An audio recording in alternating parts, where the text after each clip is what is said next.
사랑하는 안천의 성도 여러분, 평안하시죠? 오늘도 주님의 은혜와 사랑이 여러분의 삶에 넘치기를 소망하면서 말씀을 나누겠습니다. 오늘 설교 제목은 끝내 이루시는 하나님이고, 본문은 에스더 7장 1절에서 10절까지인데 이 시간에는 1절부터 5절까지만 읽어드립니다. 왕이 하만과 함께 또 왕후 에스더의 잔치에 가니라. 왕이 둘째 날 잔치에 술을 마실 때에 다시 에스더에게 물어 이르되, 왕후 에스더여, 그대의 소청이 무엇이냐? 곧 허락하겠노라. 그대의 요구가 무엇이냐? 곧 나라의 절반이라 할지라도 시행하겠노라. 왕후 에스더가 대답하여 이르되, 왕이여, 내가 만일 왕의 목전에서 은혜를 입었으며 왕이 좋게 여기시면 내 소청대로 내 생명을 내게 주시고 내 요구대로 내 민족을 내게 주소서. 나와 내 민족이 팔려서 죽임과 도륙함과 진멸함을 당하게 되었나이다. 만일 우리가 노비로 팔렸더라면 내가 잠잠하였으리이다. 그래도 대적이 왕의 손해를 보충하지 못하였으리이다 하니, 아하스웨로 왕이 왕후 에스더에게 말하여 이르되, 감히 이런 일을 심중에 품은 자가 누구며 그가 어디 있느냐 하니. 아멘. 지난번 설교에서는 모르드게와 하만이 점점 상황이 역전되어 가는 것을 살펴보았습니다. 하만이 왕복과 왕관을 쓴 모르드게를 왕이 타는 마차에 태우고 다니면서 왕이 존귀하게 하기를 기뻐하는 자는 이렇게 할 것이라고 하면서 모르드게를 높인 것이죠.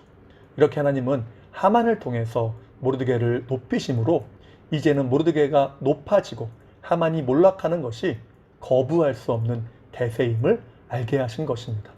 그리고 오늘 본문은 하나님께서 그동안 일하신 모든 것을 결정 지으시는 장면이 묘사되어 있습니다. 이사야서 9장 7절에 보면 여호와의 열심히 이를 이루시리라 라고 하는데, 그처럼 본문을 통해서 하나님은 그 계획하신 것을 다 이루시기까지 결코 쉬지 않는 분임을 발견하게 되는 것이죠. 그만큼 하나님은 열정적인 분이라는 것입니다. 그래서 영어로 패션이라는 단어가 열정이라는 뜻도 있지만 그리스도의 순환이라는 뜻도 있죠.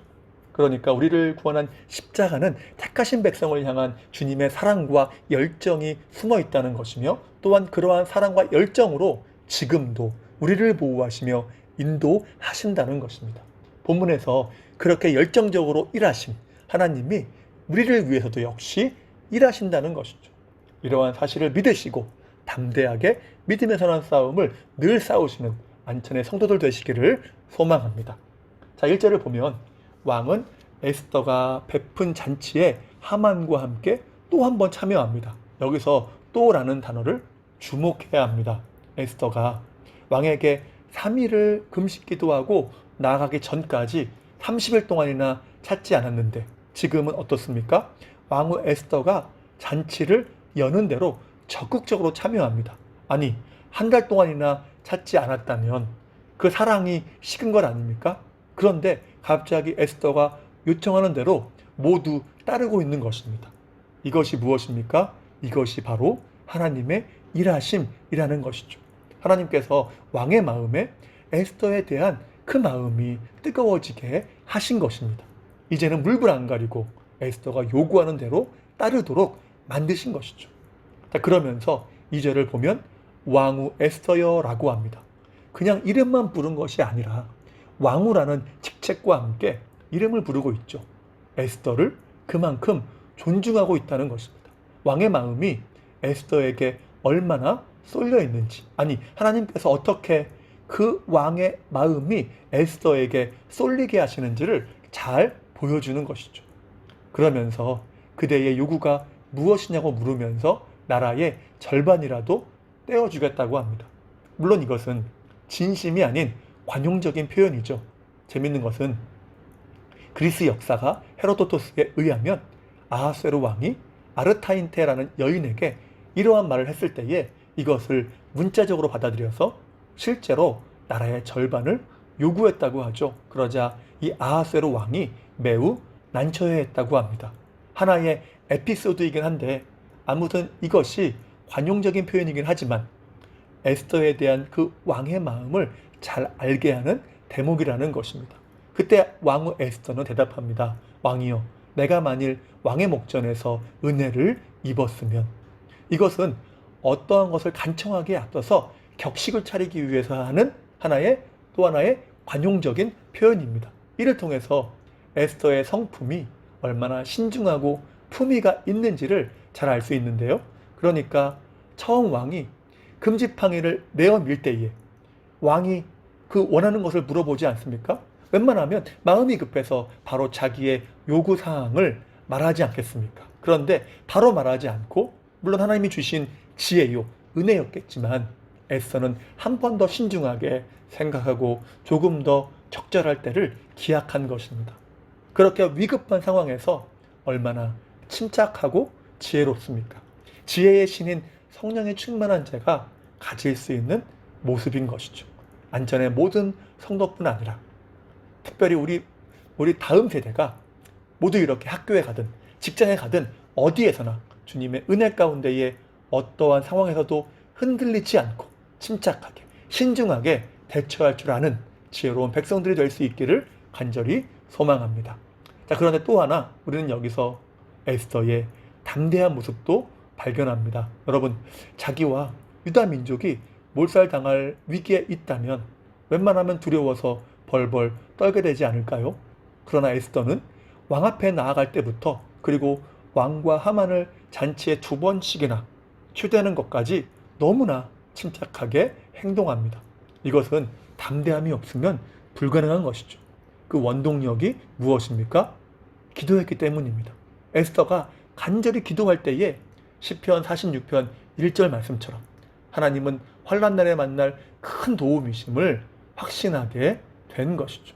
그래서 요한일서 5장 14절에 뭐라고 합니까? 그를 향하여 우리가 가진 바 담대함이 이것이니 그의 뜻대로 무엇을 구하면 들으심이라.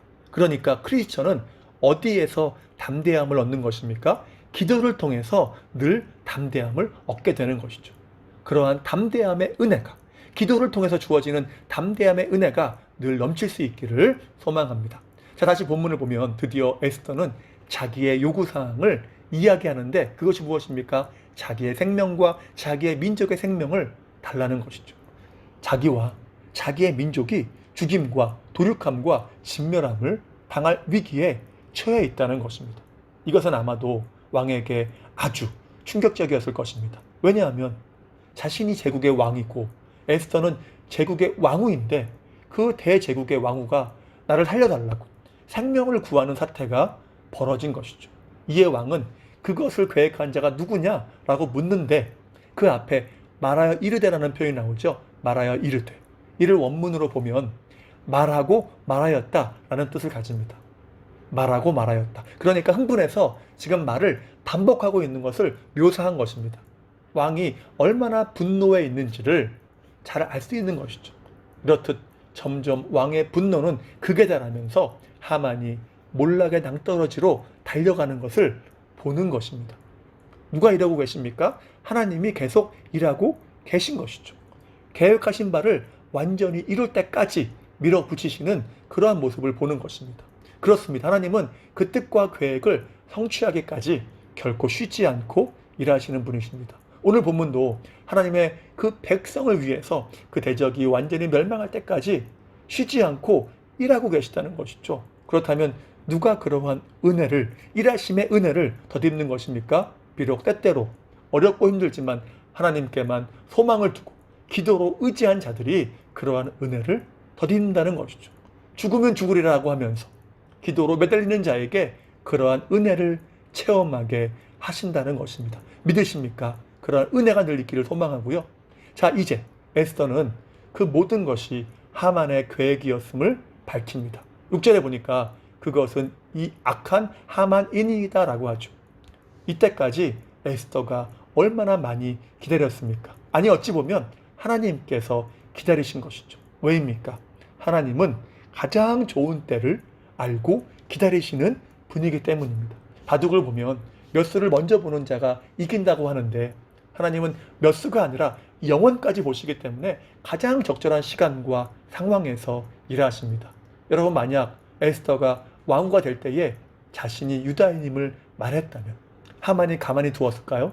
그 치밀한 하만이 아마도 계속적으로 에스더를 제거하려고 했을 것입니다. 또한 하만을 고발하는 것도 가장 완벽한 상황에서 고발할 수 있는 시간을 기다리게 하신 것이죠. 그래서 우리는 항상 하나님을 전적으로 신뢰하는 가운데 하나님의 일하심을 보아야 합니다. 지금 코로나 시대 속에서 얼마나 어려움이 많습니까? 하나님께 드리는 예배뿐 아니라 성도의 삶 속에서 여러 어려움이 있는 줄로 압니다. 그러나 우리는 이 어려움보다는 그 어려움 속에서도 일하시는 하나님을 보아야 합니다. 또한 하나님이 이러한 어려움 속에서 우리에게 주실 그 역전의 역사와 그 은혜는 무엇일지 그것을 보아야 한다는 것입니다. 왜입니까? 하나님은 결코 뜻과 계획이 없이는 일하시는 분이 아니기 때문이죠. 그래서 신자는 평안할 때뿐 아니라 어려움 속에서도 감사할 수 있고 담대할 수 있다는 것입니다. 이것이 무엇입니까? 믿음인 것이죠.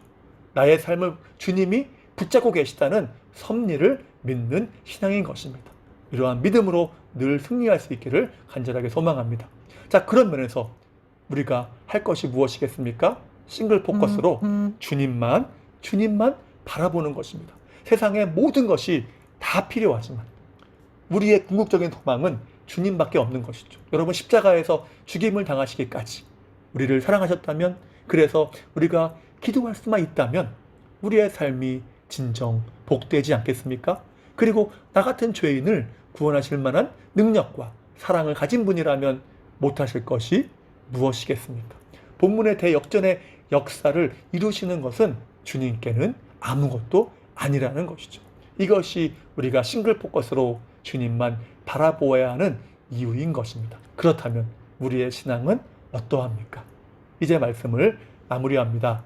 에스더가 그것이 하만이라고 했을 때에 왕은 그 분노를 사기기 위해서 잠시 나갔다가 돌아옵니다.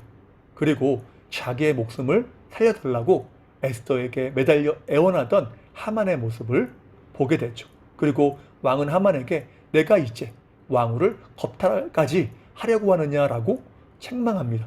그러니까 하나님께서 그 모든 계획, 곧 역전의 계획을 이루시고 그 영광을 드러내는 일에 종지부를 찍는 순간입니다. 이에 신하들이 하만의 얼굴을 보자기로 싸게 되고 하만이 모르드게를 달고자 했던 바로 그 장대에 달려서 죽게 되는 것이죠. 이것만큼 완전한 역전의 역사가 어디 있겠습니까?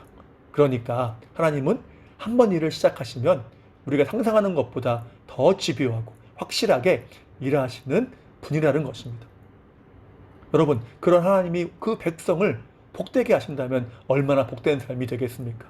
왜입니까? 주님은 복되게 하시는 것 역시 집요하고 완전하게 이루실 것이기 때문입니다. 믿으십니까?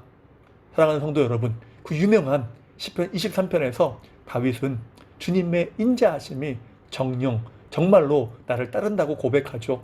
여기서 따른다는 것은 사냥꾼이 그 먹잇감을 쫓아가는 것을 의미한다고 했습니다. 맹수가 사냥거리를 쫓아갈 때의 그 모습을 상상해 보십시오. 얼마나 무섭게 쫓아갑니까? 주님의 인자하심과 사랑이 우리를 그렇게 따른다는 것입니다. 그렇다면 걱정할 것이 있겠습니까? 물론 때때로 걱정거리가 찾아올 수 있지만 믿음으로 물리칠 수 있는 것이죠. 그러므로 날마다 주님만을 바라보고 의지함으로 우리를 완전하게 도우시는 주님의 은혜 가운데에 늘 승리하시는 복된 삶 되시기를 주님의 이름으로 축복합니다. 기도하겠습니다. 사랑과 은혜가 충만하신 하나님 감사합니다. 우리가 오늘도 믿음의 길에서 여러 장애물과 시련을 만나고 이로 인해서 영육의 고단함을 느끼기도 합니다. 이럴 때마다 영혼까지 내다보시며 가장 적절할 때를 아시고 계획하신 바를 성취하기까지 쉬지 않으시는 주님을 바라보며 의지하는 그러한 삶이 되도록 도와주시옵소서. 기도함으로 말씀을 순종함으로 의지하기를 소망합니다. 이러한 사람은 담대한 믿음이 될 수밖에 없지 않겠습니까? 이러한 믿음을 통해서 늘 승리하게 하시고 하나님의 자녀로서 승전가를 부를 수 있도록 도와주시옵소서. 우리 모든 성도의 삶을 코로나19와 모든 악한 것으로부터 지키시기를 소망합니다. 모든 것을 아시는 주님께서 붙잡으시며 채워주시옵소서. 다시 한번 주님의 은혜를 간구하오며 예수님의 이름으로 기도하옵나이다. 아멘.